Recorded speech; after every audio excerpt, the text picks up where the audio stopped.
Opa, estamos ao vivo. Boa noite. Boa noite a vocês que já estão aqui acompanhando a gente. Obrigado pela presença de todos. Eu sei que vocês que estão aqui são espectadores fiéis com a gente desde o começo, né? É muito legal isso. Muito obrigado a gente, só relembrando, né? Nós somos da Doc Consulting. Eu estou hoje aqui com o Henrilei, que nos acompanhou aqui em todas as 20 lives, né, ou os 20 webinários, e também com o Fábio Marconi, que também é sócio da Doc Consulting, que hoje se juntou ao time para esse webinário de encerramento. Então, nós estamos com vocês desde o início de maio, desde o dia 7 de maio, a gente começou essa aventura juntos, né? Aventura no sentido de fazer algo que ainda não tinha sido feito no Brasil, que é um investimento consistente de tempo e da gente trazer o tema pricing, trazer conceitos de pricing para serem debatidos com executivos, com profissionais que trabalham na indústria, no varejo, ou em segmentos alternativos, em segmentos paralelos, em segmentos, inclusive, que a gente aprendeu muito com pessoas de outros segmentos e conceitos que a gente pode usar no segmento nosso do varejo e da indústria. Eu digo nosso porque a nossa experiência vem daí, mas definitivamente o mundo do pricing é bem maior e a gente está aqui junto para aprender. Então, hoje é o 21º webinário, foram 20 com convidados, e hoje a gente resolveu fazer um webinário de fechamento entre nós, os sócios da Doc Consulting, para falar um pouquinho sobre os principais temas que foram debatidos ao longo desses 20 eventos. Falei demais, deixa eu passar a bola para o Henrilei e para o Fábio também se apresentarem, darem a boa noite para vocês e para a gente seguir. Legal, gente. Bom, boa noite a todos. É uma satisfação chegar nesse ponto, né? A gente encerrar um ciclo aqui de 21 com o de hoje, né? Webinários aí, falando de muita coisa legal, né? Muito conceito bacana, muita discussão interessante, muitas particularidades de vários nichos de mercado, né? Que aplicam o conceito de pricing nos mais diferentes modelos de negócio, né? Eu acho que foi muito legal. Entrou serviço, varejo, indústria, e até consultores, prestadores, fornecedores de informação, enfim, foi muito legal. E é isso. Hoje a gente vai fazer um modelo diferente, então, de responder aqui as perguntas que foram estocadas ao longo desse tempo. A gente fez uma curadoria bem interessante, e aí, vamos lá. Hoje vai ser um pouco diferente, que vai ser a gente falando aqui, né? Nós não estamos... entre aspas, seremos os entrevistados, né, Jorge? Nós somos os convidados. É isso aí. Legal. Bom, Jorge, Henrilei, obrigado, enfim, boa noite a todos, é um prazer me juntar, enfim, a vocês dois, eu, enfim, nos bastidores, e como telespectador assisti os 20 webinários e pude perceber que realmente foi muito legal, e participar desse fechamento, sem dúvida, é um enorme prazer, e eu acho que vai ser uma honra e ainda mais rico a gente poder resgatar todos os pontos que foram discutidos, conceitos, através das perguntas que foram colocadas, deixadas, enviadas para todas as pessoas que passaram durante toda essa jornada. Legal, muito bom, muito bom. A gente, ao longo de todos os webinários, a gente foi resgatar todas as perguntas que foram colocadas por vocês no chat, né? Foram mais de 300 perguntas, se eu não me engano. Sim. Né? E a gente catalogou... quase 400 perguntas. Olha só. E a gente catalogou... E olha que nem deu tempo de catalogar as de ontem e as de antes de ontem, né? A gente catalogou todas essas questões e fez uma curadoria, fez uma seleção de temas, né? E trouxemos para vocês aqui as perguntas que de uma certa maneira não foi possível responder, ou perguntas de tão importantes e de tão frequentes que elas foram, que vale a pena trazer de novo, né? O Henrilei que quer falar um pouquinho sobre isso, desse processo, Henrilei? Sim, a gente percebeu ao longo dessa curadoria que muitas perguntas, elas tinham nuances diferentes, mas pertenciam a um mesmo tema, né, a um mesmo pilar. E a gente, então, organizou esses pilares e a gente também deu preferência àqueles que foram mais perguntados, né? Então, os temas mais curiosos aí, enfim, que gerou mais pergunta, mais dúvida, e aí a gente agrupou esses temas, ou melhor, essas perguntas em temas, e aí a gente hoje vai aqui responder, e é claro, como foram quase 400 perguntas, é impossível nós lermos todas, né, aqui. Porém, a gente selecionou algumas que representam esse universo, né? Então a gente até pede desculpas caso tenham algumas pessoas que falam, pô, mas eu fiz uma pergunta desse tema e não falaram, enfim, foi meio um pouco randômico, mas a gente garantiu que os temas principais estão aqui, né? Isso é o que é importante para a gente poder iniciar esse debate aqui desses conceitos. Pessoal, eu estou vendo aqui que o Rogério falou que está sem áudio. Tem mais alguém que não está escutando a gente? O Eric comentou que está com áudio normal. Se tiver mais alguém que está sem áudio aí, coloca aí para a gente que a gente tenta dar um jeito, né? A priori está funcionando normal, mas enfim. Legal? Legal. Eu acho que vale a pena, até como vocês mencionaram, né, Jorge, Lei, vocês durante esses 20 webinários que fizeram o papel de interlocutor, mediador, enfim, hoje vocês vão ser as estrelas e eu vou fazer esse papel de mediador, interlocutor, enfim, vou passar pelas perguntas, enfim, conforme o Riley mencionou, agrupada por temas, então no total nós classificamos em 12 temas, e diante desses 12 temas tem um grupo de perguntas para cada um desses temas, e a gente vai fazer o possível para passar por todos eles. Mas, de qualquer forma também, caso apareça uma nova pergunta, surja um outro ponto relacionado a esses temas, né, coloquem, enfim, mandem através do chat, que a gente também inclui durante a própria resposta, enfim, durante o próprio tema, e na medida do possível a gente vai também respondendo isso. Legal. E acho que também é importante falar que para manter o mesmo estilo que a gente fez durante todo o evento, a gente vai fazer no modelo bate-papo, tá? A gente vai, como a gente fez com os nossos entrevistados, né? Não tem uma apresentação PowerPoint, não tem um material de apoio. A gente vai responder as perguntas conforme o que a gente conhece, conforme a nossa experiência, mas não vai ser uma apresentação, não vai ser uma aula, não vai ser uma palestra.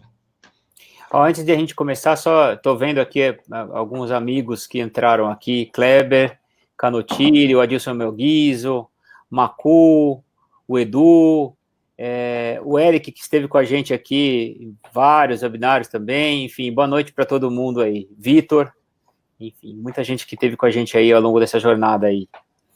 Legal. Foi muito legal. E acho que, Jorge, vale a pena, antes da gente entrar nas perguntas, acho que comentar e dar notícia para o pessoal sobre a questão da continuidade da jornada da precificação, né? Enfim, dado o sucesso e a quantidade de perguntas e interações, acho que já vou passar a primeira bola para você comentar um pouco disso. Legal, então já vou aproveitar e responder uma pergunta também. Não, porque assim, é interessante que ficou claro para a gente recebeu muitos feedbacks de que esse nosso esforço, essa nossa iniciativa estava gerando uma repercussão boa. Por quê? Porque as pessoas, em geral, que nos assistiram, não tinham uma referência para aprender pricing. Não é tão comum. Existem alguns livros, a maioria deles são livros que só tem escrito em inglês, inclusive não vende no Brasil. Alguns têm tradução no Brasil, mas é antigo. E aí, quando a gente começou a trazer esse tema, todo mundo começou a falar, puta, que legal, eu estou aprendendo, né? Eu estou aprendendo pricing. Algo que eu não aprendi, de repente, na empresa que eu estou atualmente, ou algo que complementa o que eu aprendi na empresa que eu estou, e definitivamente eu não encontrei esta matéria nas oportunidades que eu tive para fazer aí uma graduação ou uma pós-graduação. Vocês estão aprofundando um tema que não é tão aprofundado assim, enfim, no que vocês seguiram aí de educação. Então, ao receber esse feedback, a gente teve certeza de que não pode parar, né? Que esse tem que ser o nosso propósito, de continuar levando conhecimento para todos vocês que estão aqui e para todos vocês que por algum motivo não podem assistir aqui pelo horário, enfim, por ter algum conflito com alguma reunião, com alguma outra coisa, mas vão encontrar lá no YouTube o nosso link para assistir o replay. Então, a jornada, ela vai mudar de modelo, mas ela vai continuar, né? O que quer dizer que ela vai mudar? Não vai dar para a gente continuar fazendo todo dia, como a gente fez durante o mês de maio. Foi ótimo, foi muito intenso, mas é uma estrutura que a gente não consegue manter. Todo dia um convidado diferente. Mas a gente vai continuar com pelo menos 2 ou 3 intervenções por mês, o ideal 1 por semana. A gente está ainda estudando como fazer isso, sempre com convidados e sempre trazendo conhecimento para vocês. E além disso, a gente vai fazer também um outro tipo de eventos, workshops, ou aulas ou palestras, que além de ter o bate-papo que a gente vai continuar tendo com uma frequência menor, com alguns convidados que vão falar sobre a experiência deles, a gente vai trazer palestras, aulas, workshops, para que vocês consigam ver um pouco mais de conceito com slide, com PowerPoint, com apresentação de técnica, cases que a gente trabalhou com nossos clientes e que a gente vai poder compartilhar com vocês. Claro que a gente não vai poder compartilhar o cliente, mas a gente vai poder compartilhar a metodologia que a gente usou e modelos de análise que a gente fez, para que vocês ainda abram ainda mais o leque de conhecimento sobre o assunto de pricing, ainda mais do que atualmente. Bom, legal. Eu vou pegar o bastão da mediação e para a gente já começar, então, para o processo das perguntas e respostas. Então, como que vai funcionar? Eu vou pegar os temas, né? E diante desses temas, eu vou passando a bola para vocês, Jorge e Henrilei. Eu vou ler todas as perguntas, enfim, vou até sinalizar e citar quem foi que enviou essa pergunta, em qual webinário que foi, e daí vocês comentam, respondem sobre esses pontos, ok? Legal, vamos embora. Fechado. Vamos lá. Então, o primeiro tema, tá, é referente ao avanço dos canais online versus a própria precificação, tá? E qual que é o impacto disso, né, enfim, nesse universo. Então, nós selecionamos aqui 4 perguntas em relação a esse tema, e a primeira é que estamos vivendo um impacto grande dos marketplaces, e isso abre espaço para migração de canal, né? Mesmo a venda online ainda não sendo tão grande em relevância no canal Pharma, mas vem crescendo muito, né, no período do Covid. Então, como ter controle do preço nos canais online do Pharma? Então, essa foi uma pergunta feita pelo Sandro durante o webinário do Dutra, então do Carlos Dutra. Uhum. A segunda pergunta desse tema é, falando em Brasil, é realmente possível apostar no crescimento do e-commerce, né? Pós-pandemia, então, daí tem um comentário dessa própria pessoa que enviou, que foi a Isabelle, durante o webinário do Carlos Regis, falando, principalmente pelo fato do Brasil ainda não ter uma evolução da melhor forma para a área digital, tenho me perguntado bastante sobre esse possível crescimento do e-commerce, visto que tenho sofrido bastante com essas compras digitais. Embora a tecnologia tenha avançado a cada dia, o costume do brasileiro é muito complicado de ser modificado, mesmo em meio a esse cenário de pandemia. A terceira pergunta, ainda sobre esse mesmo tema, é com o novo normal, as vendas digitais cresceram muito, porém o consumidor tem facilidade de pesquisar preço. Como fazer uma estratégia de pricing neste caso? Essa pergunta foi feita pelo Ju Everson durante o webinário do Michael. E a última, ainda sobre esse primeiro tema, o site tem sido, em muitos casos, fonte de pesquisa de preço. E para evitar o frete, o shopper vai à loja física. Com estratégias de preço diferentes, como isso impacta o papel do trade nesse caso? E essa pergunta foi feita pelo Flavian durante o webinário com a Tânia Miné, tá bom? Então, Henrilei, eu vou passar essa bola para você responder essas perguntas e falar um pouco sobre esse tema. Muito bem, vamos lá.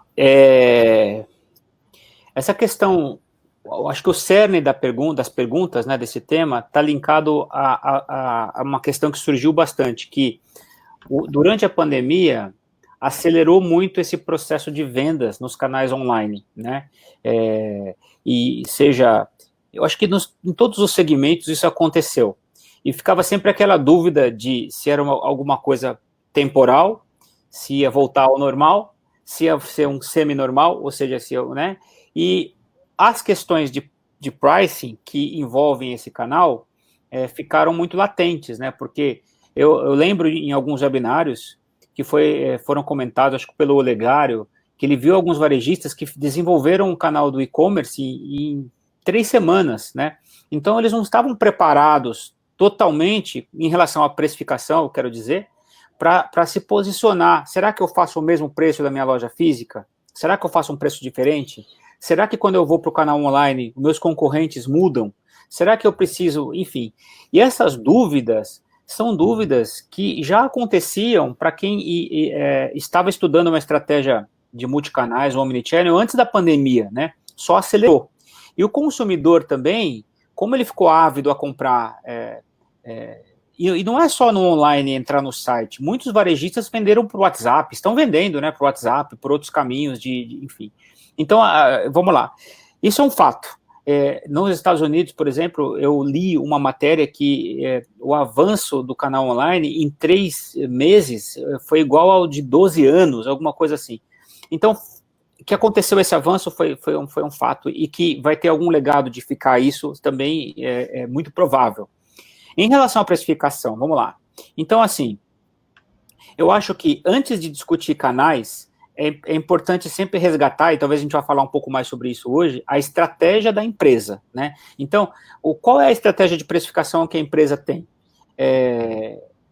Eu estudo o meu custo e eu precifico em cima dele, eu estudo o meu concorrente e utilizo essa plataforma para me identificar e colocar algum índice em relação a isso.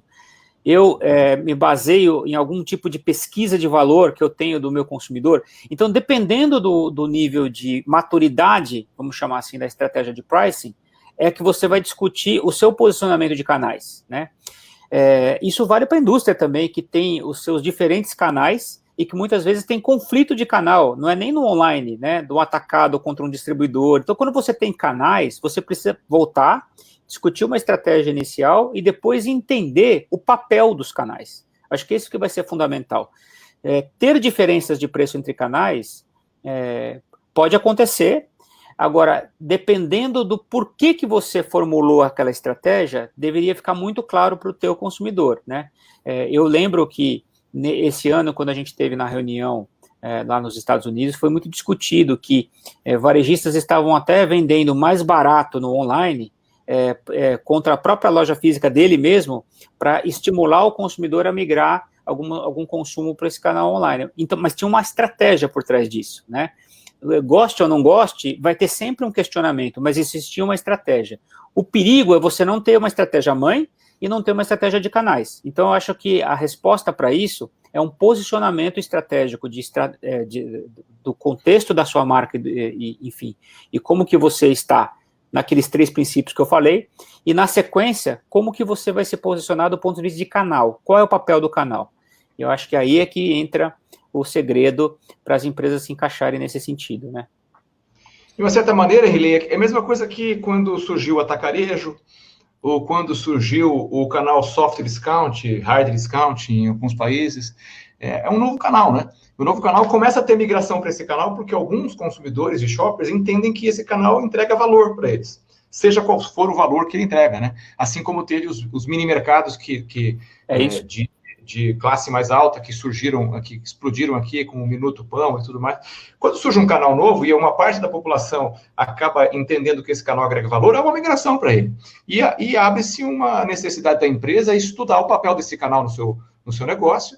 E até uma pergunta que surgiu também, criar um joint business plan com os players desse canal, de tal maneira que o canal, junto com a indústria que atende o canal, consigam gerar valor de maneira conjunta, né? Então, a gente não entende que o canal online é algo absolutamente inovador. É um canal a mais que não tem como voltar atrás, que o Covid fez com que acelerasse, mas que precisa fazer parte da estratégia da empresa, né? Perfeito. Jorge, vou pegar teu gancho já e responder, mas eu queria dar boa noite especial também para o Francisco, que chegou com a gente aqui. Hoje eu vou falar alguns nomes de pessoas que participaram ao longo do Francisco Mazzoni, né? Inclusive, Francisco, tem pergunta sua aqui hoje, ao longo do nosso debate aqui, viu? Obrigado aí pela colaboração, a gente vai tentar incluir os temas que você colocou aqui. Mas, Jorge, um ponto fundamental nesse ponto, você tem total razão. E, olha só, eu acho que o que se aplica, né, por exemplo, se a empresa tem uma estratégia cost plus, muito se discutiu disso nesses webinários, é do tipo assim, olha, se o meu custo para vender no próprio, eu sou um varejo, né, e vou abrir um e-commerce, o meu custo do ponto de venda versus o físico versus o meu custo para vender no online, bom, quando você começa a discutir custo, você está começando pelo cost plus, e aí é uma situação, né? Eu acho que o ponto é qual é o papel, né, do posicionamento de preço, independente do custo, porque pode ser que seja um papel de... tem muitos varejistas que utilizam o canal de online muito mais para abastecimento, para aumentar o portfólio, outros utilizam como principal canal, outros utilizam como uma referência de concorrência quando ele é o baixo preço. Então, vai depender da estratégia, né? Se for pelo custo, vai se posicionar inadequado, né? Porque vai voltar para a estratégia do Cost Plus, que é o que acontece no própria loja física, né? Bom, bem legal. O Henrilei e Jorge, pegando um gancho sobre esse tema, tão importante quanto a questão da estratégia do canal, acho que é a estratégia do portfólio, né? Seja no portfólio regular ou portfólio promocional, versus esse processo de precificação. E esse é o segundo tema, o gancho para o segundo tema que eu queria passar as perguntas para você, Jorge, né, que tem conexão com esse primeiro tema que a gente colocou. Foram 4 também perguntas que a gente selecionou, e elas são as seguintes, ó. Até que ponto o tamanho do mix, enfim, sortimento, influenciam a estratégia de pricing? Então essa foi a pergunta feita pelo Flavian durante o webinário da Teraminé. A segunda pergunta é, vocês têm percebido que diversos produtos estão diminuindo seus tamanhos para conseguir manter o preço? Ou ainda continua aquele processo de lançamento de big packs, enfim, tamanho famílias, embalagem de tamanho família, para reduzir o preço por grama, por litro, por ml?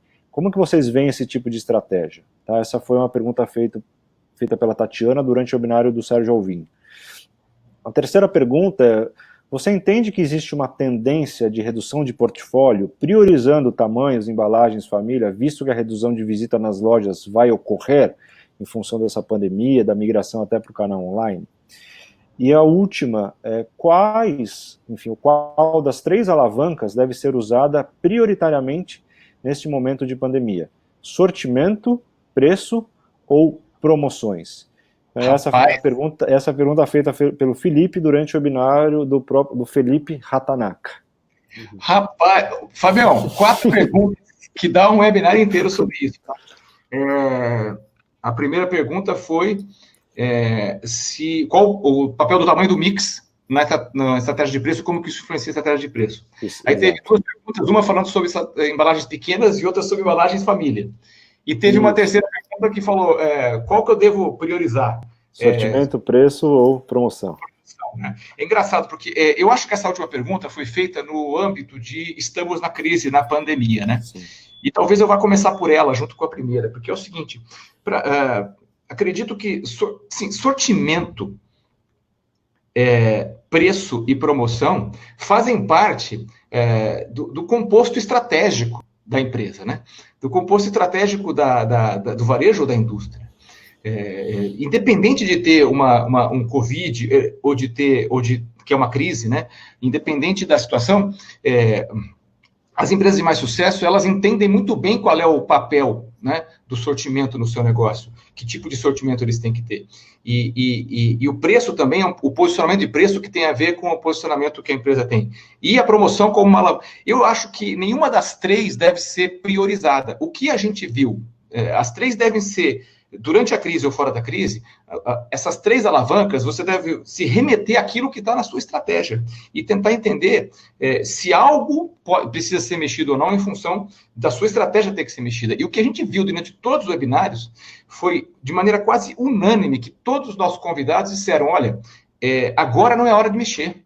Agora não é hora de mexer, por quê? Porque o que está acontecendo aí fora não tem nada a ver com preço. Então, agora não é hora de mexer no preço.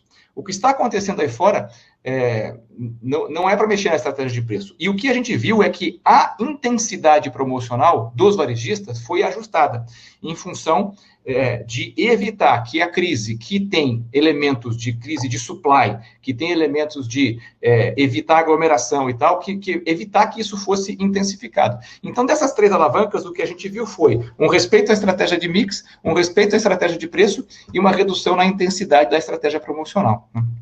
Foi isso que a gente viu. Quando a gente fala da primeira pergunta que você fez, que tem a ver com o papel do mix, né, na estratégia de precificação, e aí, de novo, né, vai depender se você é um varejo ou se é uma indústria. Se você for um varejo, a gente falou um pouquinho sobre um método de posicionamento do varejo, que é o modelo EST, né?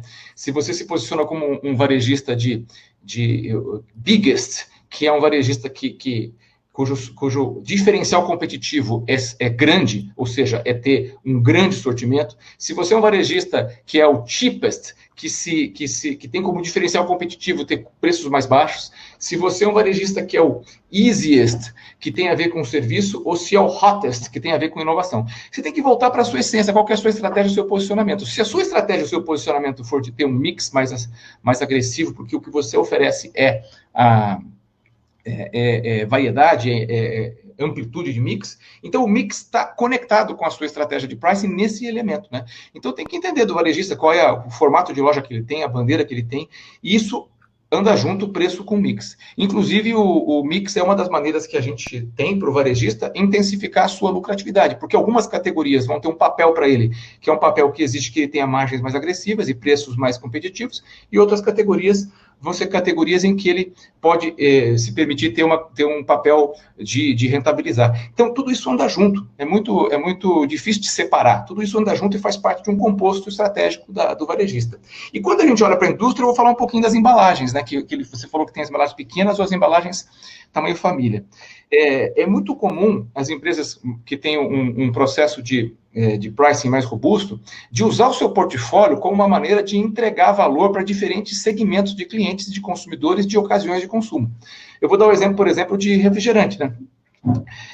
Muitas vezes, e não foi só refrigerante que eu vi isso acontecer, muitas vezes a empresa acaba lançando uma embalagem um pouco menor para capturar, numa ocasião de consumo específica, um price point que, por pesquisa de mercado, aquele consumidor naquela ocasião está precisando. Se você olhar o mercado de refrigerantes há 20 anos atrás, provavelmente você só ia ver dois tipos de embalagem no mercado. A lata e a garrafa de 2 litros, ou a lata e a garrafa PET, né? Quando você olha hoje, você tem uma série de embalagens. Tem a lata de 310 ml, você tem a lata de 355, você tem o latão, às vezes, que são embalagens promocionais, você tem a 600 ml. Por que existem diferentes embalagens? Porque existem diferentes ocasiões de consumo e existem diferentes também price points que maximizam a venda naquela ocasião de consumo.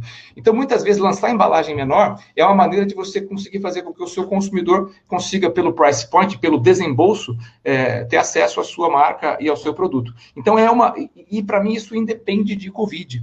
Isso é uma situação que faz parte do desenho estratégico. A arquitetura de embalagens faz parte do desenho estratégico de revenue management, que anda junto com o pricing. Então, essa é a minha opinião sobre isso. E a mesma coisa para as embalagens grandes, para as embalagens famílias, né? Existe a necessidade de conhecer o seu shopper, de conhecer o seu consumidor e de entender o que ele precisa, né? Para que você possa identificar se faz sentido ou não ter embalagem. Eu me lembro quando eu trabalhava com fraldas, antes de trabalhar na Johnson & Johnson, que um dos grandes sucessos do mercado de fraldas foi quando foi lançado o pacotão.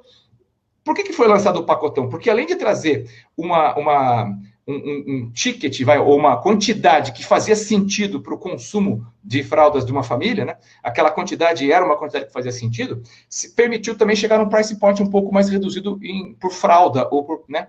Então, foi um grande sucesso o lançamento do pacotão. Por quê? Porque se estudou o consumidor, se percebeu que fazia sentido, e o preço por ser mais barato foi um dos elementos que levou ao sucesso, não foi o único. Teve algo atrás que era o entendimento da necessidade do shopper. Então, um pouquinho sobre isso para responder que assim, portfólio, preço, anda junto. A arquitetura de embalagens e a arquitetura de pricing é uma arte que anda junto e todas as vezes que a gente viu isso acontecer de maneira ótima, trouxe muito resultado para as empresas. Relei, quer comentar algum ponto sobre esse tema? O Jorge abordou bem, assim,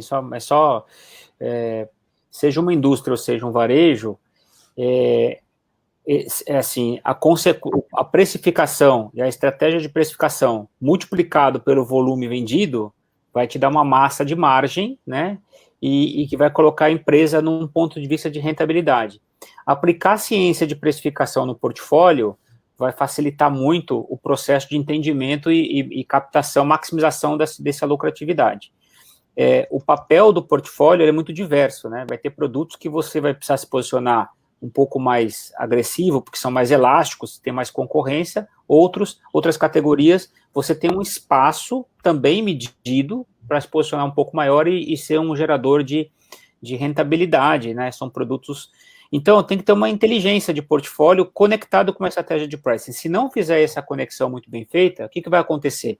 Pode acontecer um erro que a gente vê muitas vezes de guerra total de preços e baixar tudo e já perder a referência desses preços e, consequentemente, das margens e já levar a rentabilidade para baixo, né? Então, como o Jorge falou bem, entra junto aí, né? Então, tem que acompanhar.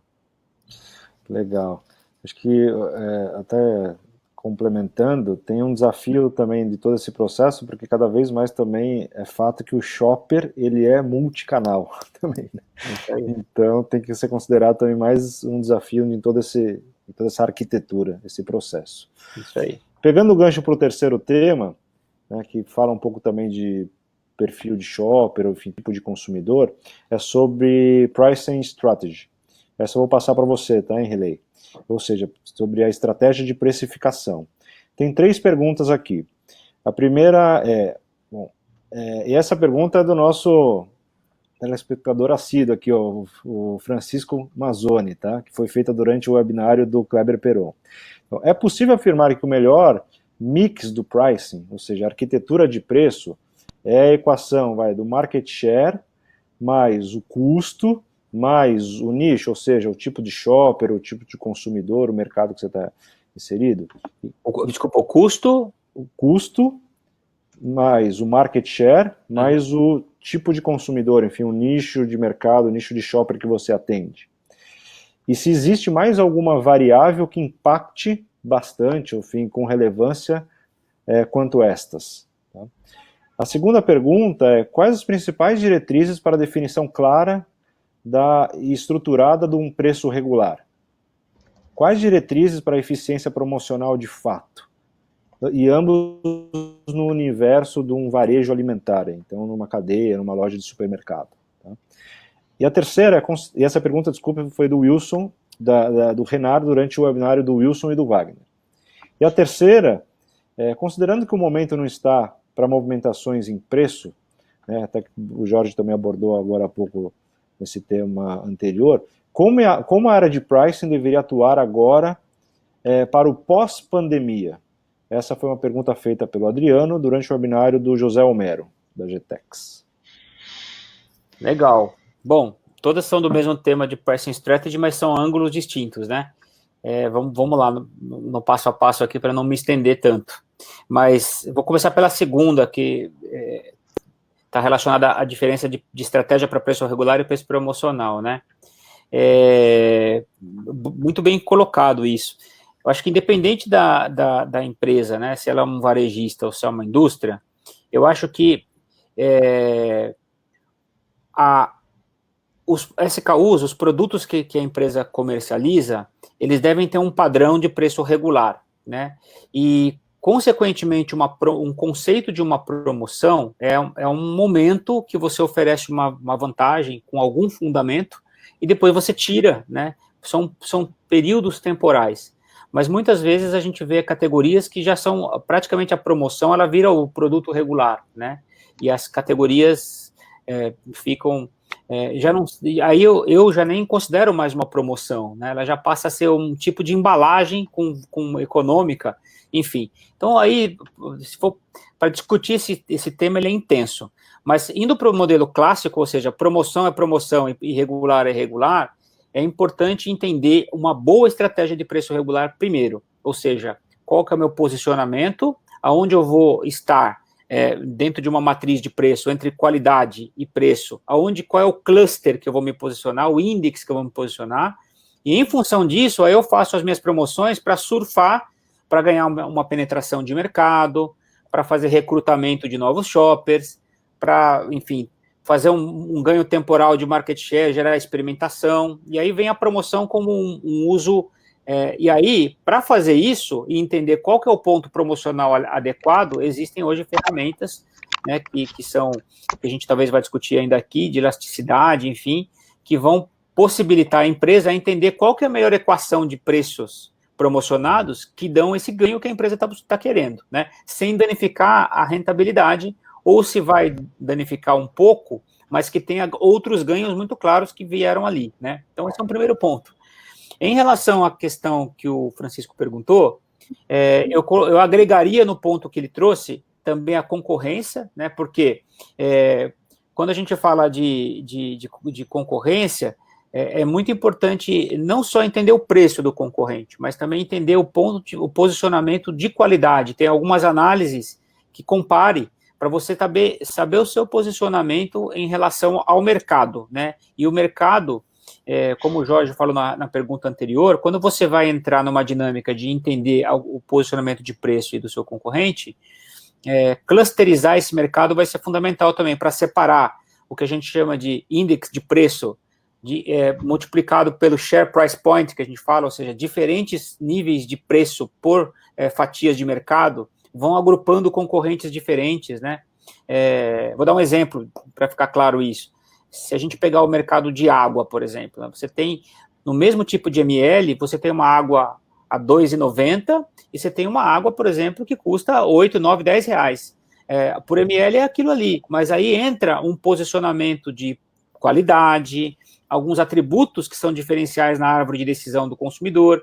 Então, você tem que separar, porque se for só pelo preço, dá a impressão que, não, mas são nichos diferentes, né? Então, esse é um ponto. E aí, a questão da pandemia, só para fechar, que é a última questão, né? O que eu faço com a área de pricing no momento que eu não deveria mexer em preço, porque eu estou no meio da pandemia, né? Olha, isso é muito discutível também, né? Acho que tem categorias e categorias, segmentos e segmentos que estão vivendo mudanças, né? Agora, que as empresas vão mexer nos preços durante a pandemia, isso é um fato. Ninguém vai congelou lá a história lá atrás e assim está até agora. Movimentações vão acontecer. Algum tipo de...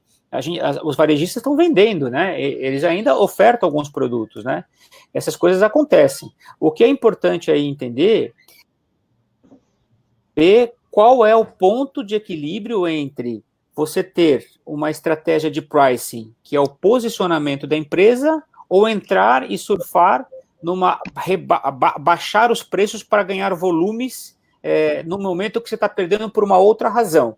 Então, a área de pricing tem que funcionar, tem que continuar investigando, principalmente agora que os parâmetros históricos vão se alterando, a ciência, esses elementos que eu mencionei, eles são fundamentais. Tem uma hora que você tem que desligar o painel de indicadores e pensar em outras variáveis, porque senão, se você ficar muito preso a algumas coisas ali, aqueles parâmetros vão te enganar. Só para fechar, ontem mesmo, na conversa que a gente teve com o Guilherme, ele falou, né, na experiência que ele tem de preços dinâmicos em postos de gasolina, chega uma hora que a ferramenta, ela perdeu os parâmetros, ela começou a errar, porque esses parâmetros mudaram. Aí é que entra a hora de entrar uma inteligência e dar um tempo para a ferramenta se acomodar e você colocar outros valores. Então, a área de pricing, ela deveria trabalhar mais do que nunca agora nesse tempo de pandemia, para entender essas mudanças todas e se adequar em relação a isso, né? Bem legal. Eu vou migrar para um tema no momento que acho que você começou a dar uma pincelada agora, falando sobre ferramenta, que é o tal da tecnologia, na questão do processo da precificação, né? E aí eu vou passar esse tema para o Jorge. Então, é um tema relacionado, enfim, a isso, a tecnologia até no próprio pricing, enfim, no processo de precificação. Tem duas perguntas aqui bem interessantes, Jorge. A primeira com a inteligência artificial, enfim, enormes bancos de dados, a indústria vem buscando o cliente final. Tá? Como vocês veem o varejo do futuro?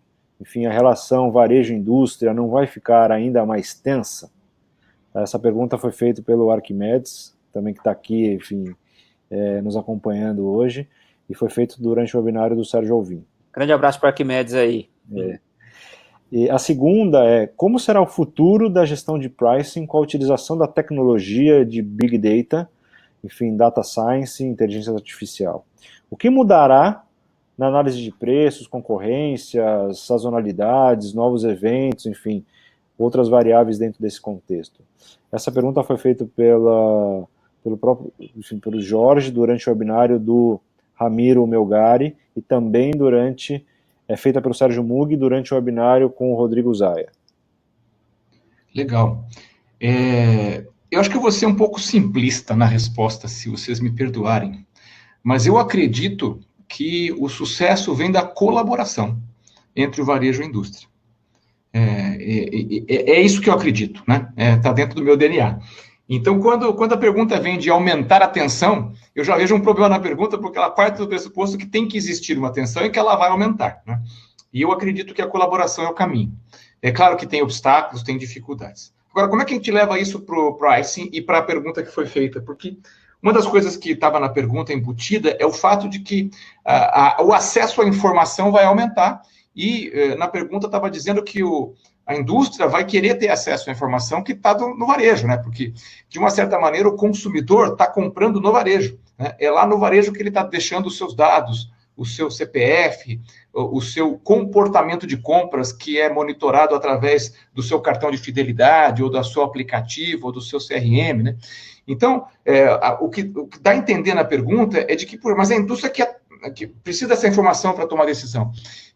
E é verdade, o varejo talvez hoje tenha mais informação do que a indústria. Se você voltar 15 anos atrás, a indústria fazia pesquisas, tinha muita essa crença e esse investimento em pesquisa de consumidor, em pesquisa de shopper, e levava para o varejo as informações de como que o shopper se comportava na categoria dela, né? E o varejo não tinha essa informação, porque ele estava ali tocando o seu dia a dia. E hoje, talvez, o balanço de poder de informação tenha mudado e o varejo tem muita informação. Mas será que está usando? Será que sabe usar? Será que a melhor maneira... Eu acredito que a melhor maneira de usar essa informação que está com o varejo é na colaboração com a indústria, porque a indústria também tem a sua informação de consumidor, vai continuar tendo acesso através do online, sites de venda própria, sites de relacionamento com seus consumidores. Os dois vão continuar tendo informação relevante. E trabalhar junto, na minha opinião, é a melhor maneira de fazer essa transformação virar valor para os dois, né? A elasticidade de preço de uma determinada categoria num determinado ponto de venda é uma informação que, se trabalhada em conjunto, pode fazer com que os dois aumentem o valor que eles extraem dessa categoria. Então, eu acredito na colaboração. Eu acredito que a tensão vai atrapalhar esse negócio e a informação a mais que está disponível ainda não está sendo bem trabalhada por falta, talvez, de competência técnica, por falta de bagagem aí de fazer isso mais vezes. Tem muito varejista que está usando o aplicativo, mas ainda não está com a base pronta para ter uma tecnologia mais avançada no sentido de usar a informação. E aí eu volto para outra pergunta, que é a pergunta do futuro. E aí eu quero lembrar, mais de um dos nossos convidados, e a gente acredita que existe uma escada, né, de maturidade, uma evolução de maturidade em pricing, né? E a maioria dos modelos de maturidade em pricing que existe, tanto para o varejo quanto para a indústria, começa com o preço mais... com o modelo de cost plus, começa com uma estratégia de preços mais... nesse padrão, vai evoluindo, e nos estágios mais elevados é que se começa a entrar em tecnologia, começa a se entrar em preço dinâmico, começa a se entrar em inteligência artificial. Aqui no meio tem muitos caminhos, tem muitos degraus ainda para ser. Não adianta, o futuro do pricing, na nossa visão, na minha visão, ele vai acontecer. Vamos chegar no preço dinâmico, vamos chegar na inteligência artificial, como ontem o Guilherme contou para a gente, que já está fazendo isso com postos de combustíveis, mas tem algumas etapas no meio do caminho que tem que ser cumpridas antes, né, para poder chegar lá. E uma das etapas que a gente entende é migrar o modelo mental e o mindset para a precificação para o valor, colocar os fundamentos, os processos dentro tanto da indústria quanto do varejo, para pensar desta maneira na hora de pensar em estratégia de pricing. Isso é é uma base necessária para depois dar os próximos passos. Então, a gente acredita enfim, que tem muita coisa... A tecnologia vai fazer as decisões serem melhores, vai fazer as decisões serem mais rápidas, vai fazer que as decisões tragam mais valor tanto para a indústria quanto para o varejo, mas não adianta dar o pulo e ir direto para a tecnologia sem passar por alguns processos que tem no meio do caminho. Então, um pouco disso que eu acredito. Não sei se o Riley quer complementar, mas a gente fala bastante sobre isso, né, Riley, que a tecnologia chegou, mas não é para todos ainda, né? Você está sem som. Agora foi, né? Isso. Não, acho que é isso aí, está bem colocado. Eu tenho mais um ponto só de colaboração, é que a tecnologia, ela deveria responder à estratégia, e não o inverso, né? Então, eu acho que esse é um ponto fundamental. E se a estratégia ela não está alinhada, como o Jorge colocou, no valor percebido, enfim, no mercado, ela está muito alinhada internamente, pode gerar um conflito, porque vai cada um olhar para a sua margem, vai cada um olhar para os... Né, enfim, vai ser uma discussão muito transacional, né? Então, se ela for ancorada em alguns elementos de consumo, aí sim a tecnologia vai ajudar esses dois players a entenderem essas dinâmicas para, então, decidir, né? Legal. Então, um pouco de cuidado e conter um pouco a ansiedade, dado que a tecnologia agora está tão disponível, e já migrar para a tecnologia sem ter os pilares da estratégia bem estruturados, né? Então, tem esse... Quantas empresas não gastaram milhões para trazer software de gestão de preço ou de gestão de promoção, e depois de 2 anos a gente entrevista os executivos da empresa e descobre que o software está lá engavetado porque ninguém conseguiu usar, porque a empresa não estava pronta, os processos não estavam prontos, a cultura não estava adequada, né? Perfeito. A gente escuta tanto isso em vários clientes que a gente trabalha. Então, é um pouco disso que tem que ser... não é para abrir mão, mas é para fazer o passo a passo, com velocidade, mas fazer o passo a passo. Legal. O próximo... Esse ponto é bem importante. Só para o último 2 pontinhos rápidos. Que senão parece, mas, né, então o que eu faço? Né? Eu ponho uma tecnologia? Não ponho, então não é, como é que eu vou saber o ponto? Então, tem níveis de tecnologia. Né? Tem níveis que devem ser alinhados ao seu momento e à sua estratégia de aplicar a metodologia de pricing que você está usando agora.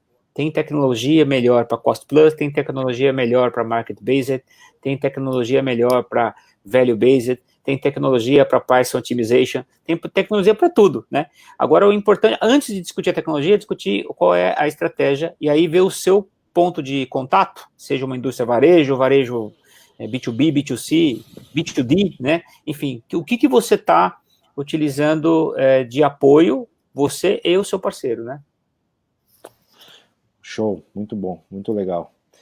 Acho que estamos indo num ritmo bom, né? Acho que já estão aparecendo algumas perguntas, vamos deixando ela aqui no estacionamento, que no final, conforme for, a gente volta e já responde até nesse próprio webinário aqui. Mas só mandar um abraço aqui pro Luiz Comazeto, aí, que fez a pergunta, amigo nosso também, que entrou aí. Tudo bem, Luizão?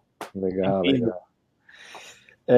Pegando um ponto de tecnologia, mas indo para o próximo tema, que é elasticidade de preço, tá? Ou seja, elasticidade nessa questão na hora de formar os preços, né? Porque acho que um papel importante quando a gente fala de elasticidade de preço é ter dado transformado em informação, porque senão você não consegue, né, gerar ou construir nenhuma elasticidade de preço. Mas as perguntas que vieram em relação a isso são 4, tá? A primeira, feita pelo Alessandro, durante o webinário com o Olegário, hoje a forma mais competitiva de formar preços é com base em custos fixos ou estudo de elasticidade e concorrência. Tá? A segunda pergunta, e eu vou passar essa para você, tá? Então, a segunda é, com base na situação atual, esta mudança do consumidor, em tese, não deve ser desconsiderada como histórico regular de vendas, visto que há um deslocamento do dinheiro entre outros produtos para o canal farma, enfim, ou para o setor farmacêutico? Tá? Complementando dessa mesma pergunta, vocês não acham que esse histórico, neste caso, enfim, nesse exemplo, só servirá para situações similares, ou seja, balizando futuras situações de emergência, com a população se precavendo mais? Então, pergunta bem interessante, bem complexa. Essa foi feita pelo amigo Francisco Mazzoni, né, durante o webinário do Dutra. Né? Então, com um ponto bem focado no farma. A terceira você percebe que existe elasticidade com relação às promoções de produtos farmacêuticos, e daí principalmente com itens de indicação ou prescrição médica? Essa pergunta foi feita pelo Lucas durante o webinário com Carlos Regis, da Teraskin. Tá?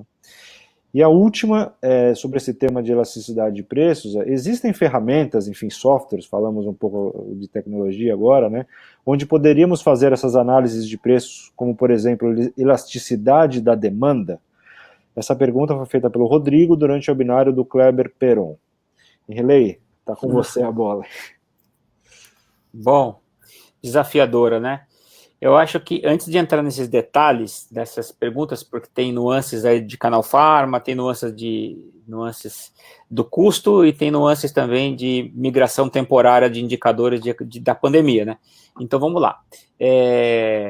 Antes de falar disso, fala do conceito um pouco de elasticidade, porque muito discute, mas às vezes a gente não sabe o nível, né, exatamente de conhecimento que as pessoas têm sobre isso. Elasticidade, o termo elástico, é uma forma de dizer que você pode praticar vários tipos de preço no produto, e para cada tipo de preço que se pratica, alguma resposta de consumo, de volume, você terá, né?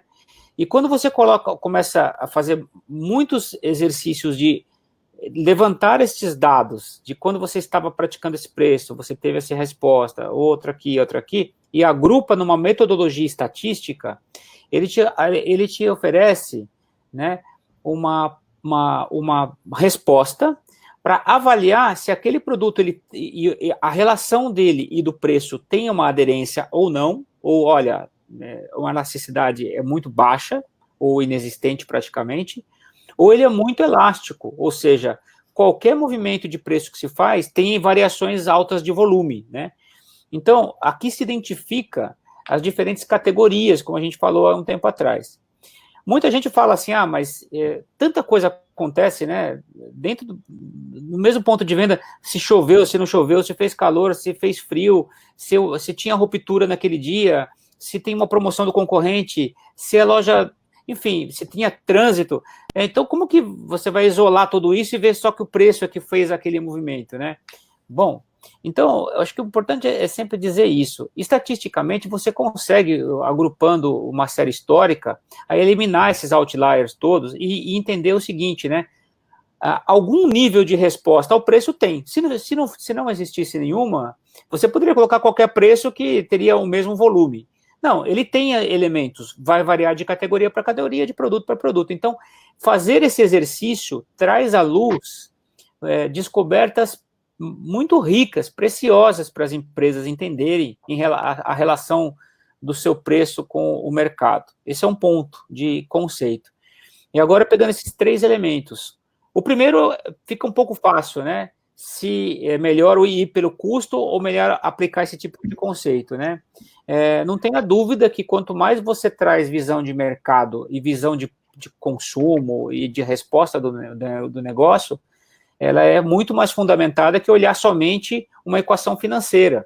Até porque, se for pela equação financeira, você vai sempre colocar uma margem maior, mas isso impacta no preço. E como eu falei, se o preço impacta no volume, então você pode estar iludido que está com uma margem alta e não está tendo uma massa de margem adequada. E o contrário também é verdadeiro, se você desprezar esse conceito da lucratividade, colocar preços muito baixos e não ter a resposta de volume que você queria. Então, a ferramenta de elasticidade vai ajudar até essa questão da rentabilidade, mas não drivada pelo custo. O segundo ponto, que se eu entendi bem, se para medicamentos prescritos, se existe elasticidade, né? Se esse conceito se aplica, acho que é isso aí, né? Sim, sim. E as promoções desses produtos farmacêuticos principalmente nesses itens que são indicação, prescrição médica. Perfeito. Então, esse é um outro mito grande, né? Porque muita gente fala assim, produto de prescrição médica não tem elasticidade. A pessoa vai ter que usar de qualquer jeito, né? Se você tem que tomar um antibiótico, o médico receitou, você vai ter que comprar. É mais ou menos. Quando você vai hoje, se as pessoas que estão envolvidas nesse negócio do farma, e como a gente já fez trabalhos, entende que esse mundo, por trás do balcão, acontece muita coisa ali, né? Existem descontos de programas de fidelização, existem descontos da própria farmácia, existe desconto personalizado, existe desconto do plano de saúde, existe o não desconto, existem farmácias independentes, farmácias de rede que têm cartões de fidelidade. Existem vários tipos de dinâmica, isso só do produto contra ele mesmo. E quando você vai e coloca que existem genéricos que oferecem o princípio ativo igual àquele do produto original da patente, existem similares. Então existe, e dentro de cada um desses que eu falei, tem vários tipos. Então tem muita dinâmica para a escolha do shopper, né? Ele pode surfar em muito. E isso daí gera, dependendo do seu preço, que está disponível na hora, e a diferença dele, por exemplo, se ele é um original contra um genérico, se ele é um genérico contra um similar, esses graus também influenciam na elasticidade de preços. Só que eles ficam escondidos por trás de programas de fidelização que muitas vezes não são visíveis, né, no ponto de venda como uma categoria regular. Então, sim, ele é muito variável, é uma variável importante que tem que ser considerada e estudada, porque isso influencia, né? Muita gente do farma diz, mas meu produto é regulado, né? É regulado, mas ninguém pratica o preço máximo, todo mundo pratica menos com os descontos. E a última questão do volume migrar para o farma, eu entendi a pergunta do Francisco, ele quis dizer o seguinte, né, que a farmácia hoje, ela está recebendo um consumo muito forte pela pandemia, talvez isso foi mais no começo, talvez, né? Enfim, todo mundo foi ali, a gente notou em alguns estudos que a gente fez ali no mês de março, várias categorias deu um pico o pessoal comprou medicamento, tal, pensando que, né, que não ia, que tudo ia ter lockdown, que ia ficar, se estocou, então veio um volume adicional, e esse desembolso que ele colocou, talvez tenha comprometido outras categorias, pelo que eu entendi, e se isso tem que ser desconsiderado e usado para futuros momentos como esse, né? Eu acho que nunca se desconsidera nada, cara, de estágio, de dado, né? Ele sempre vale para alguma coisa. O que tem que é diferenciar o consumo que ele é regular ou ele foi ocasionado por uma mudança de preços ou um consumo que foi ocasionado por uma crise, por exemplo, sanitária como essa. Então tem que ser diferenciado. Agora, que ele teve uma influência ali, ele teve, até porque se a pessoa foi se estocar de produto, ela considerou o preço nesse momento ou não? Ela considerou o concorrente nesse momento ou não? Como você estava ali, influenciou ou não? Então, são pesquisas que você se aprofundando nesses conceitos de elasticidade, você vai descobrir, né? Então, são elementos para pensar, né? Então, Henri, eu acho que é muita coisa aí, viu? Mas, assim, tentei aqui resumir aí. Ótimo, fantástico. Eu ia até fazer um comentário, mas eu não vou, porque vai mais uma live inteira. Tá. Então, a próxima é para você, Jorge. Pegando o gancho da pandemia, né, mas você já comentou, né, em outro tema agora há pouco, mas tem duas perguntas relacionadas às alterações de preço durante essa época da pandemia, mas é relacionado a visões um pouco diferentes, como que talvez impacta isso na indústria, enfim, a imagem da indústria, a imagem do varejo. Tá, então, a primeira pergunta é, nessa época, enfim, de pandemia, qual o impacto do aumento de preço na percepção do consumidor? Pode haver uma percepção que a indústria está querendo se aproveitar, enfim, desse momento, enfim, aproveitar essa alta demanda de um determinado produto? E daí estamos falando de bens de consumo, né, como exemplo. Essa pergunta foi feita pela Laísa Diniz durante o webinário do Pedro Piccoli. Tá? E tem mais uma sobre esse tema, né? Como que você enxerga o momento atual quando as indústrias têm a necessidade de reposicionar os preços? Enfim, seja a pressão de aumento do custo, aumento do dólar, enfim, e a preocupação do varejo em não repassar o preço em função da própria crise, né? Qual é a sugestão em relação a esse ponto, esse tema? Essa pergunta foi feita pelo João Lucas durante o webinário da Dilane Galvão. Legal. Tinha mais uma, não tinha? De preço? Sobre essa alteração de preços foram essas duas. Desculpa, tem mais uma mesmo, perdão. E como se lida com a vigilância sobre eventuais preços abusivos, enfim, a estratégia de pricing para otimizar resultado, mas qual que é o limite? Então, ou seja, existe essa estratégia de pricing para você potencializar, enfim, a lucratividade, a rentabilidade, mas qual que é o limite disso durante esse momento que a gente está passando? Essa foi feita pelo Ronaldo durante o webinário do Kleber. Interessante. Essas perguntas, para responder, eu vou voltar num tema que o Henrilei já comentou, que tem a ver com a estratégia ou abordagem que a empresa adota para definir a sua precificação, né?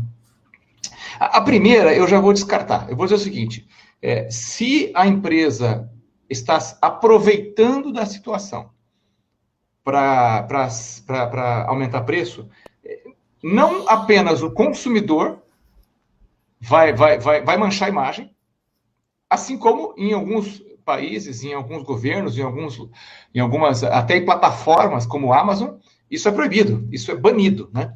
Então, eu acho que tem nem o que discutir, sinceramente. Se a empresa está se aproveitando para ganhar em nome de um consumidor desesperado, sofrendo por causa de uma situação de saúde e tal, vai manchar o preço dela, vai manchar a imagem dela, não apenas com o consumidor, mas com fornecedores, com todo mundo, com toda a cadeia. É algo que não é legal, não. Vai custar caro, vai custar caro no médio ou longo prazo, isso. Vai custar. E a gente até trouxe alguns dos nossos... Lá nos Estados Unidos e na Europa tem um nome para isso, é price gouging, né? O gouging, que é ilegal, inclusive, e que quem faz isso é punido, né? E o que aconteceu aqui com o álcool gel no começo, inclusive, foi um pouco disso, né? Enfim, né? Então, essa pergunta foi. As outras duas têm muito a ver com o posicionamento, né? Eu entendi a terceira pergunta, porque quando a gente fala de estratégia de preço voltada para o valor percebido, a gente sempre fala que é para capturar o valor percebido pelo consumidor, pelo cliente, pelo shopper, né? E a gente também fala que a precificação estratégica ela deveria pensar na maximização do lucro, né? E pensar no valor percebido pelo cliente é uma das maneiras de chegar lá. E aí pode ser que isso seja interpretado, bom, mas quer dizer que você está só preocupado com o lucro, você vai aumentar preço de maneira abusiva, enquanto o consumidor está aceitando. Então, não é bem assim, né? Na verdade, dentro do mercado, para cada nível de preço que você vier a aplicar no seu produto, vai existir uma certa parcela da população, ou dos consumidores, ou do mercado, que vai entender que aquele preço, que aquele produto, que aquele serviço, vale aquele preço. E vai adquirir. Só que se você aumentar demais, vai diminuir essa parcela. É daí que vem um pouco a curva da elasticidade, né? Vem disso, né? É uma curva de percepção de valor. Quanto maior o seu preço, menor é a parcela da população que entende aquilo como sendo, vamos dizer, como sendo o preço está abaixo do valor percebido, né?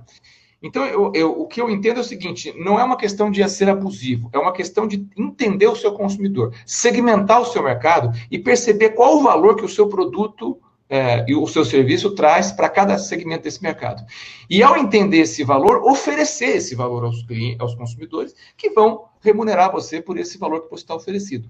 Muitas vezes isso passa por você fazer mudanças no seu portfólio de produtos, mudança no seu produto, mudança no seu portfólio de serviços, para tirar elementos que o seu consumidor não entende e não valoriza, e colocar elementos que o seu consumidor valoriza. Isso te permite cobrar mais, por quê? Porque o consumidor valoriza aquilo que você está oferecendo. Então, é uma troca justa, é uma troca onde você está oferecendo algo que vale, e uma parcela importante do mercado aceita e quer. E isso é um equilíbrio, né? E quando a gente fala em maximizar o lucro, a gente fala em maximizar o lucro, que é ter a inteligência de entender onde estão esses segmentos e ter a inteligência de oferecer para esses segmentos algo que valha, que tenha valor que eles possam pagar. Então, nós não estamos falando de ser abusivo, nós estamos falando de maximizar o valor que você entrega para os clientes e, em função disso, maximizar o valor que você recebe dos clientes, né? Então, um pouco da terceira pergunta. E com relação à pergunta sobre o custo do dólar, né? O que eu faço? Como é que eu aumento o preço no meio da pandemia se eu estou tendo um aumento de custo? Eu acho que a resposta para essa pergunta é a mesma resposta que deveria ser dada fora da pandemia. Porque é o seguinte, se a sua empresa é cost plus, ela está acostumada a aumentou o meu custo, eu tenho que repassar. E aí, meu amigo, não tem jeito, é o jeito que você trabalha. A gente não gosta dessa abordagem, a gente prefere a abordagem do valor, né? Eu vou dar um exemplo aqui que eu trouxe de uma literatura, que é o seguinte: imagina se uma companhia aérea, a hora que aumenta o combustível, aumentasse o preço da passagem para todo mundo. Se ela fizer isso, ela é uma companhia aérea cost plus, né? Ela aumenta o preço para todo mundo, independente de qual é o trecho, independente de qual é o assento, independente se o cara compra com antecedência ou se o cara compra na véspera da viagem. Se ela é cost plus, ela simplesmente reajusta a tabela. Se ela é value based, ela vai entender o que vale para os consumidores. E talvez ela faça o seguinte: olha, eu percebo que o meu consumidor valoriza determinada situação, por exemplo, que eu dê desconto quando ele compra com antecedência, mas que eu tenha disponibilidade quando ele compra na última hora. Provavelmente ela vai fazer um reajuste do número de assentos que são oferecidos com desconto por antecedência. Provavelmente ela vai oferecer um reajuste nos serviços extras que são cobrados à parte. Ela vai entender um mix do portfólio que ela oferece para conseguir recuperar a lucratividade que eventualmente ela perdeu porque um dos seus elementos do custo aumentou. Ou ela vai buscar em outras reduções de custo essa compensação, mas ela nunca vai simplesmente repassar o custo para o consumidor final. Então, se a sua estratégia é value-based, você vai ter que desenvolver essa capacidade de entender como que você recupera um eventual impacto na sua lucratividade que veio do aumento de custos através de um mix de produtos, um mix de serviços melhor e mais inteligente. Você não repassa simplesmente para o seu consumidor. Eu posso estar falando, alguém pode estar ouvindo e falando, não, mas como eu não vou repassar, né?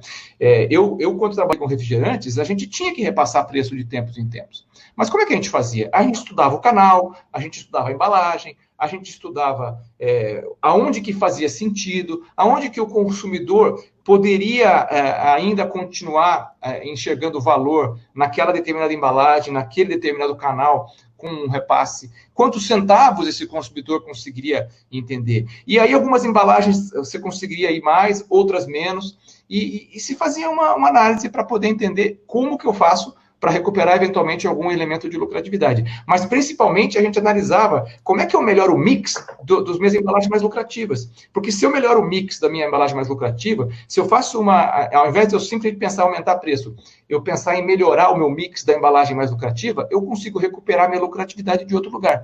E isso era um estudo muito profundo para que se fizesse isso com menor impacto no negócio e com menor impacto no valor percebido pelos clientes. Então, é uma arte, né? O Henry Ley gosta de falar que pricing quando você combina ciência com arte. É uma arte fazer isso, e quando a empresa é cost plus, ela não tem essa arte, ela simplesmente repassa. Então, a resposta que eu dou para o João Lucas, que respondeu sobre o dólar, olha, meu amigo, só repassar não é a resposta, tem que entender qual é o seu mix de canais, seu mix de serviço, seu mix de produto, para tentar entender uma maneira de você recuperar essa lucratividade que você perdeu por causa de um custo. Mas definitivamente o seu cliente não tem nada a ver com esse aumento de custo. Você tem que tentar encontrar uma outra maneira de fazer com que esse valor seja capturado da cadeia. E quem não usa ciência acaba fazendo arte, né? É isso aí. Desculpa a resposta longa, mas é que eu estava tentando elaborar uma resposta que fosse o mais completa possível, no sentido de pegar a teoria e também a prática por trás disso. Eu vou só complementar isso aí, porque nesse assunto aí, às vezes eu sou o cara que compra mais encrenca, né? Quando eu falo, olha, o custo não tem nada a ver com o preço, cara, não tem. Aí eu já arranjo uma encrenca para mim e começo até... mas o ponto importante é o seguinte, né? Você imagina o seguinte, né? Você teve um aumento do teu custo. Se você é um varejista, você está comprando mais caro. Ou se você é uma indústria, o insumo que você produz aumentou. Se fosse simplesmente isso, aumentou 10%, eu ponho 10% no preço, se isso te tranquiliza, tudo bem, né? Agora, será que aumentando 10% no preço você vai ter a mesma resposta de volume que você tinha? E quem disse que o teu preço estava certo antes? Quem disse? Porque você colocou uma margem ali, né? Então, se você deletar esse assunto de custo por um tempo, porque ele é extremamente importante para a sua rentabilidade, mas para o preço é outra dinâmica. Lá na ponta, ninguém vai querer perguntar para você, mas quanto você pagou nisso aí para ver, né? Ele vai querer entender se aquilo vale, se não vale, se a categoria está crescendo, se não está crescendo. E me desculpa, né? Se ele não está disposto a pagar o que você está querendo aumentar, vai cair teu volume. Enfim, não tem muito jeito, não adianta brigar, né? Estudar preço é uma coisa. conectar isso com a sua rentabilidade com custo é outra, né? Agora, quando a empresa tem cost plus, ela pega o primeiro ponto, que é o custo, e aí, em função disso, ela vai. E aí é que é o erro, né? E só desse tema que vocês trouxeram e abordaram, abre uma primeira discussão que ela é relativamente simples, mas muitas empresas não param para discutir, que existe uma grande diferença entre preço e valor, né? Só aí já tem uma grande discussão em relação a isso, né? É isso aí. É isso aí. Legal. Eu até falei disso acho que na live com o Hélio, né? Preço, cara, preço é igual para todo mundo, é o que está na tabela, é o que está na etiqueta do supermercado. Agora, valor, cada um tem o valor que ele percebe daquele produto que está precificado naquele número ali, né?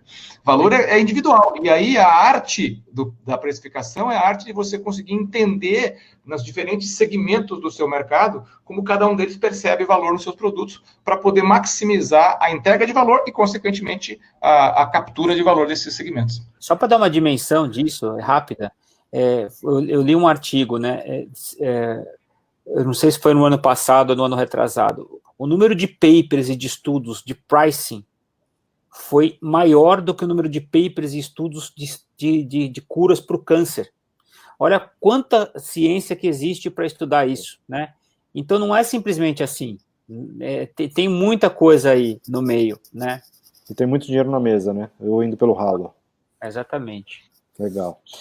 Muito bom. Pô, já estou com 1h10, hein, gente? Pô. Podemos seguindo? Acho que está numa batida bacana. Vamos seguindo? O que vocês acham? O que a galera diz aí? Você consegue ficar mais um tempinho com a gente? Estão afim? Topam? Acho que nós... Responde aí, Cate. Vamos mais 2 perguntas? Vamos mais 2, Vamos lá. O próximo ponto é um tema relativamente novo, mas é um tema super quente, que é preço dinâmico, né? Enfim, até aplicado por empresas da nova economia, empresas de mobilidade urbana, enfim, em relevo, vou passar essas são 3 perguntas para você, tá? E é lógico, o Jorge comenta na sequência. A primeira é, como ter preço dinâmico no varejo? Né? E aqui estamos falando, acho que no varejo físico, né? Porque no varejo não existe. Exatamente. Será que terá que oferecê-los com letreiros digitais? Enfim, essa pergunta é do Rodrigo durante o webinar do Kleber. A segunda é, você acredita, enfim, você acha que a rentabilidade do varejo melhoraria se fosse pensado no preço dinâmico? E você acha isso viável? Você acha isso plausível? Foi uma pergunta feita pelo Lucas Alves durante o webinar do Olegário. Tá? E a terceira é, programas como de fidelidade, enfim, programas como o Pão de Açúcar, não acabam sendo uma forma de preço dinâmico individualizado? Né? Qual que é o seu ponto de vista sobre essas 3 perguntas? E essa última foi feita pelo Augusto Cardoso durante o webinário do Kleber Peron também. Perfeito, Augusto, não, mas eu vou responder para você já, por que não, tá? É assim, ó, tem categorias de pricing, né, estudando o tema, vocês vão encontrar assim, ó, tem preços fixos, né, que tem uma estratégia para fazer. O que é o preço fixo? É que, de algum jeito, você determinou o preço e ele está lá estanque, ele não se move, né, por um tempo, por um mês, por um ano, enfim. Quando você passa a ter uma categoria de preços diferentes, que são os preços discriminados, né? No inglês se fala discriminated pricing, que é você ter o preço com alguma discriminação, né, em função de alguma variável. E aí, nessa categoria, entra o preço dinâmico e o preço personalizado, tá? Por que significa isso? Que você não vai ter um preço fixo, você vai ter preços que vão flutuar em função dessas variáveis, né? Tem outras dentro aí, mas os principais hoje que se usa muito é o dinâmico e o personalizado. Então, essa última que foi feita, o do Pão de Açúcar, ele não é um preço dinâmico, pelo menos na loja física. Ele é um preço personalizado, ou seja, você adquirindo lá o cartão de fidelidade, você passa a ter alguns descontos que são para você, ou são pelo menos para um grupo de clientes que pertencem àquele né, segmento ali. Então, de fato, ele é um preço diferente do que está na gôndola. Quando você entra lá, tem um preço na gôndola, e se você passa o teu código do aplicativo, você vai ter um outro preço. Isso tem várias cadeias já varejistas que aplicam isso, ou te dão algum bônus para trocar, enfim, mas você tem preços diferentes personalizados. O preço dinâmico é outra coisa. O que é o preço dinâmico? É um preço que ele não é individualizado, ele vale para todo mundo, mas a principal variável que influencia é tempo e volume, né? Então, por exemplo, se você vai tomar um Uber, ou você vai, enfim, fazer uma compra de alguma empresa que oferece o preço personalizado, naquele momento ali, todo mundo que está comprando tem aquele acesso àquele preço. Não tem discriminação individual, é uma discriminação do preço em função do tempo, né? Daqui a um tempo, 5 minutos, 10 minutos, meia hora, mudou, né? E todo mundo vai ter, enfim, é assim que funciona, né? Em função da variável do volume e da variável do tempo. Então, o preço dinâmico é isso. Agora, vamos lá, se funciona para o varejo físico, né? Muita gente pergunta se funciona para o varejo, né? Então, eu acho que é legal, olha, no varejo, é o varejo que faz isso, tá? Tipo, a Amazon muda milhões de vezes ao dia, enfim, lá nos Estados Unidos, o site do Walmart também. Agora, para o físico, aí a questão e tecnologia já existe, acho que já falei algumas vezes aqui nesses webinários. Existem etiquetas eletrônicas, existem etiquetas digitais, existe tecnologia para mudança de preço dinâmico num varejo com a velocidade de mudar o preço por minuto. É possível, tem sistema e tecnologia para isso, né? Agora, essa decisão de fazer isso, ela passa primeiro pela legislação do país e passa segundo pela estratégia do varejista, né? Porque os varejos, eles não têm ainda, na minha opinião, principalmente aqui no Brasil, antes de discutir essa estratégia que é lá em cima, que envolve Big Data, que envolve um banco de dados forte, que envolve elasticidade, que envolve uma porção de variáveis de algoritmos super poderosos para você fazer o preço dinâmico, a gente ainda está muito na base, né? 70% do varejo ainda usa o Cost Plus. Então, não dá para migrar assim de uma hora para outra. Aunque fosse o desejo, deveria ser feita uma migração. Então, não é o problema tanto da tecnologia, no meu ponto de vista. Comprar essa tecnologia é possível, mas é o problema de migrar uma estratégia que hoje está para trás, né? Está em outro modelo, né? E outra questão também que se discute muito nos debates será que essa é a alternativa adequada? É muito discutível isso, porque tem pessoas que gostam de comprar pelo preço dinâmico, tem pessoas que não gostam, né? Tem pessoas que gostam do personalizado e pessoas que não gostam.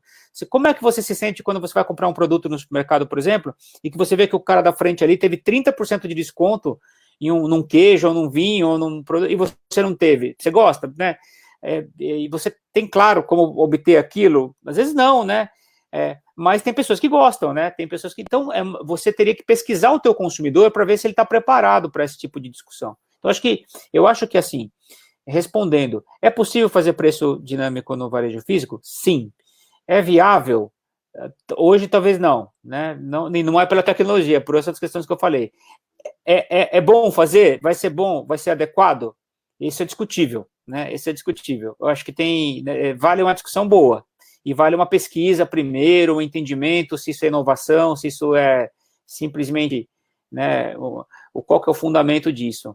Eu já vi cases fora do país e tal, na China, que já aplicavam preços dinâmicos na hora do almoço e tal, enfim. Mas eu acho que nós temos uma longa jornada até chegar nesse ponto em loja física, né? Adaptação de caixa, sistema, um monte de coisa. Tem inclusive um varejo na Alemanha, né, que até já aplica preços dinâmicos, né? Tem algum... Acho que o Jorge ficou mudo aí e o Fábio sumiu para mim. Não sei se só é o meu computador aqui. Beleza. O Fábio, será que... Tenta, Fábio, sair e voltar, ou dar um refresh no seu browser, que por algum motivo a sua câmera desligou. Pronto, já está voltando. Vamos esperar só um pouquinho. Vamos lá. Aí, pronto, beleza. Vou dar um exemplo de preço dinâmico, mas é uma brincadeira, tá? Eu quero que você me diga se no varejo brasileiro. Sabe que eu morei no Rio já, né? Trabalhei lá em 2014, 2015, e tinha uma loja lá do Guanabara, em Niterói, que era um case de vendas, né? Aquela loja sozinha, acho que dava uns 10 pontos de market share daquela região Nielsen ali. E aí, às vezes você estava lá no Guanabara e chegava um carinha com o microfone e falava, pessoal, agora, quem comprar nos próximos 20 minutos, está baixando o preço do arroz ou do óleo, sei lá, agora, você tem que comprar agora, né? E valia para todo mundo, e era só naquele momento. Aí como é que o pessoal fazia? O pessoal tinha que ir atrás do carinha que estava com as etiquetas, né? E aí colava uma etiqueta no produto, e aquela etiqueta era o código para a pessoa lá do caixa saber que aquela pessoa estava participando daquele preço dinâmico. Isso é preço dinâmico, não? Como conceito, sim. Como aplicação prática, não, né? Tipo, acho que não tem estudo para ver, né? É muito mais uma promoção ali de baixar um preço, mas o preço é dinâmico, né? Ele mexeu naquela hora, que comprou naquele tempo comprou, quem não comprou, não comprou. Isso aí no Rio de Janeiro, nos calçadões lá do centro, é muito comum, né? Você ter lá um banquinho e a pessoa fica com aquele megafone, enfim. É muito comum, uma prática adotada, né? E é um preço dinâmico, não deixa de ser. Agora, é claro que o que a gente está falando aqui, né, do que o pessoal perguntou, é usar uma base de dados muito mais tecnológica para poder oferecer, mas, de fato, é uma prática... Seria alguma coisa do tipo, se tivesse um KPI, que é o número de pessoas que tem dentro da loja, se tivesse outro KPI, que é o estoque que eu tenho daquele produto e o quanto que o giro daquele produto está inferior à média que eu gostaria, e tivesse um algoritmo que dissesse, combinando esses elementos e combinando o dia da semana, eu acredito que este é o momento ideal para fazer uma promoção, e aí solta a promoção, aí seria um pouco mais parecido com um algoritmo de preço dinâmico. Mesmo que a ferramenta de um aplicativo seja um cara como locutor, né? E a discussão é válida, né? Por que outros varejos não aplicam a mesma estratégia? Por que, né? Aí você fala, porque aí cada um vai dar uma explicação, né? Então, será que traduzindo e colocando tecnologia, nós não vamos cair num lugar similar? Acho que vai depender da estratégia de cada um, né? Será que em algum momento os aplicativos que todo mundo vai ter, né? Do supermercado, não vai conseguir capturar quantas pessoas estão dentro daquele supermercado, o tipo de perfil daquela pessoa, e consegue, através disso, com uma inteligência brilhante, mandar um SMS ou uma mensagem para a gente dizendo, olha, estamos baixando agora o preço, só para quem tem aplicativo, né? Também seria uma maneira de fazer um preço dinâmico para todo mundo que está na loja, com algum tipo de inteligência que captura que aquele momento é um momento que faça sentido, né? Sim. A gente pode evoluir para isso em algum momento também. Claro, e tecnologia hoje, seja por beacons de presença pelo celular, seja por reconhecimento facial, seja por N alternativas, já é viável. Na China, por exemplo, que a proteção da informação ela é bem menos, ela é uma ditadura e outros modelos de controle, os varejos se aplicam dessas estratégias de uma forma muito mais intensa, né? Nos Estados Unidos, por exemplo, a restrição da informação, aqui também, a LGPD, tudo isso dificulta muito e vai dificultar essas práticas.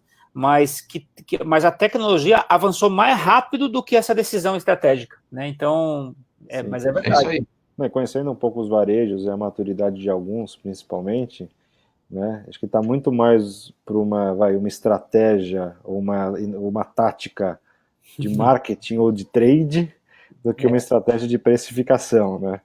E até porque, será que depois que fazem isso, mesmo seja uma estratégia de trade ou de marketing, eles medem depois que isso acontece e comparam de fato que impacto que isso deu na margem ou na rentabilidade, né? Pensando um pouco, talvez é um pouco provável nesse momento ainda. Vamos lá, último tema então, e daí depois a gente vamos para o bloco de encerramento. Jorge, vou passar isso para você, que é um tema também super interessante, que é a relação de indústria e varejo, tá? Tem 3 perguntas bem interessantes aqui. A primeira enfim, o JBP, ou seja, o Joint Business Plan, faz sentido para o processo de precificação, né? E se nós já sabemos que o JBP é importante, mas na prática ele não é tão bem executado, então por que as empresas não continuam fazendo? Essa foi a pergunta feita pelo Lucas durante o webinário do Sérgio Alvim, né? O Sérgio Alvim abordou bastante essa questão dessas relações, né?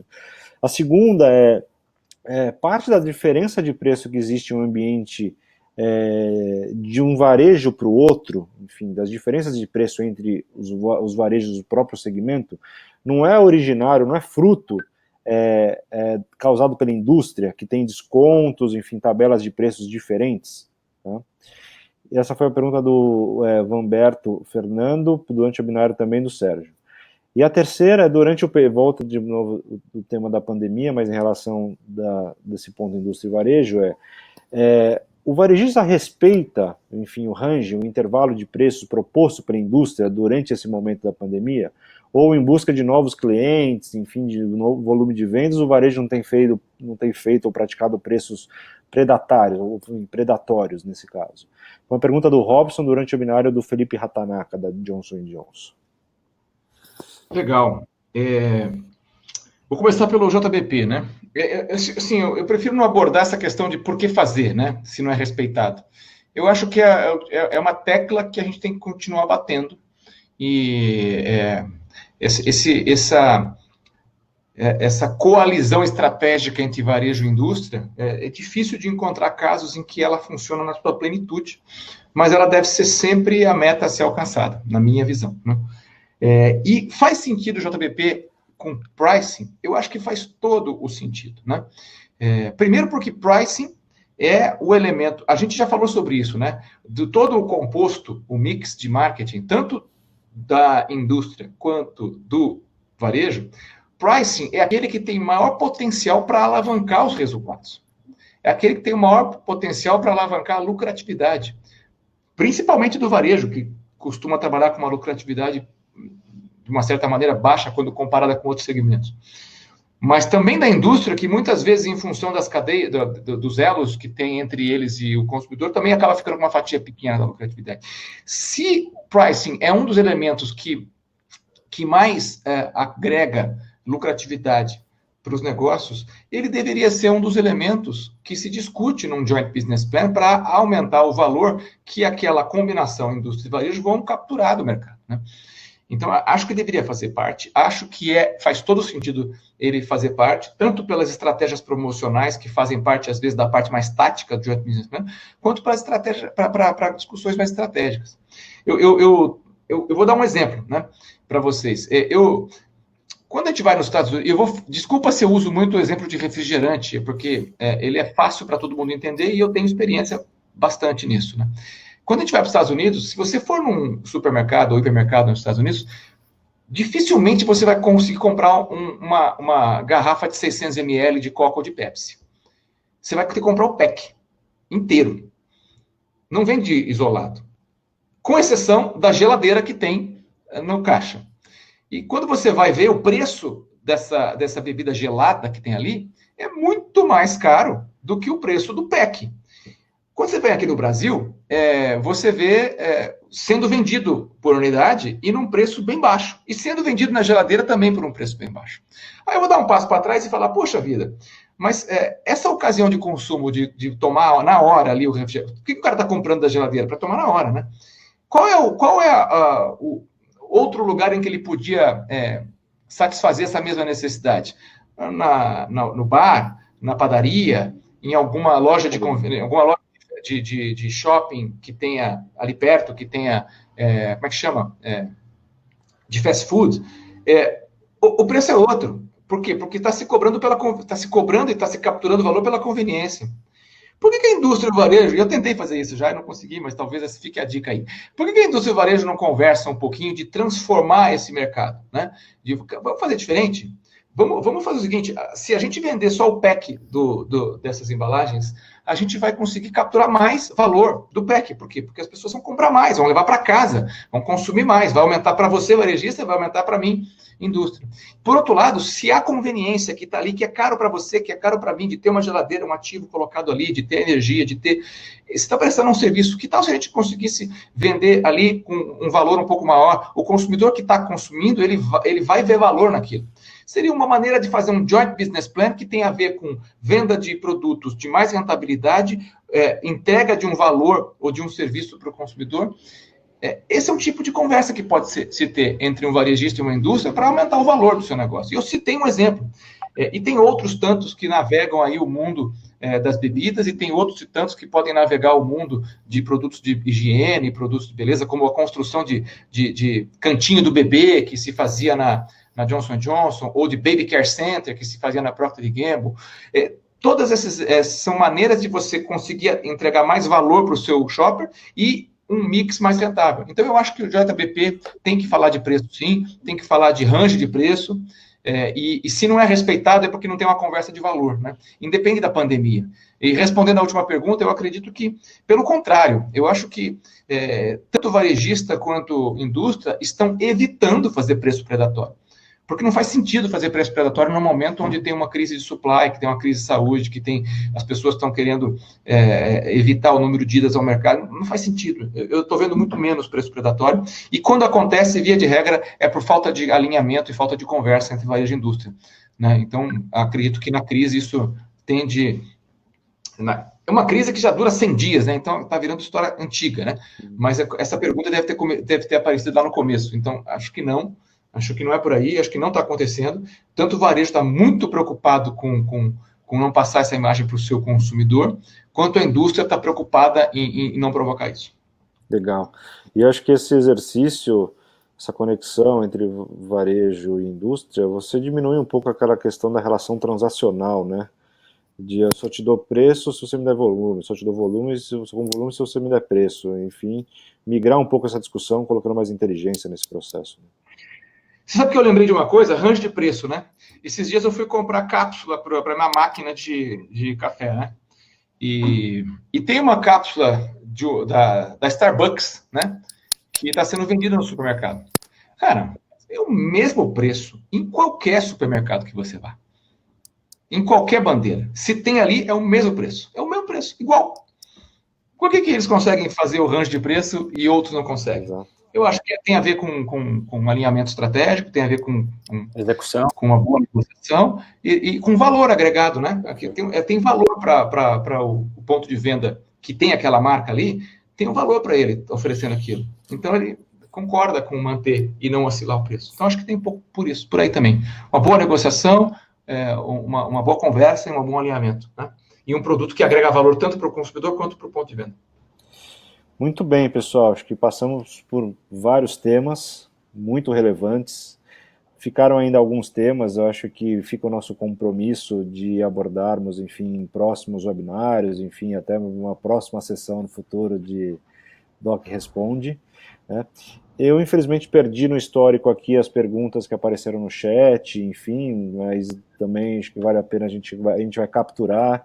Isso tinha um ponto interessante, acho que o Francisco trouxe, se vocês puderem resgatar, sobre ele querer orientações sobre o que estudar, como montar uma área de pricing, enfim, quais são as disciplinas que envolvem isso. Vocês querem comentar alguma coisa sobre isso? Enfim, para a gente não deixar o Francisco, que é o nosso, enfim, telespectador assíduo, você querer comentar alguma coisa sobre isso? Francisco, em termos de literatura, a gente deu vários exemplos de livros aqui, mas o Jorge ele tem mais cardápio disso do que eu.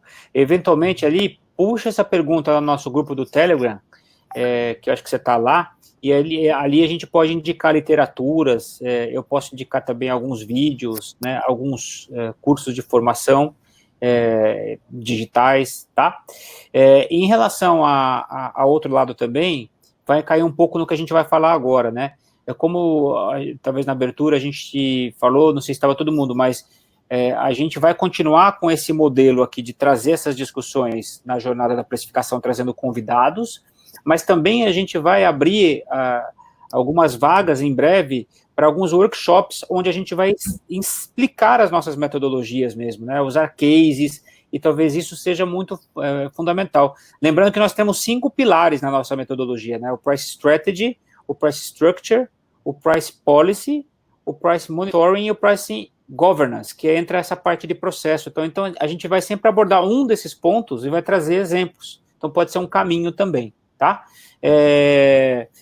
Para quem quer montar uma área de pricing, aí, enfim, aí tem que ver se, né, se vai ser do it yourself, aí vai ter que buscar esse conhecimento, né? Ou se apoiar em algum tipo de ajuda para fazer isso aí acontecer.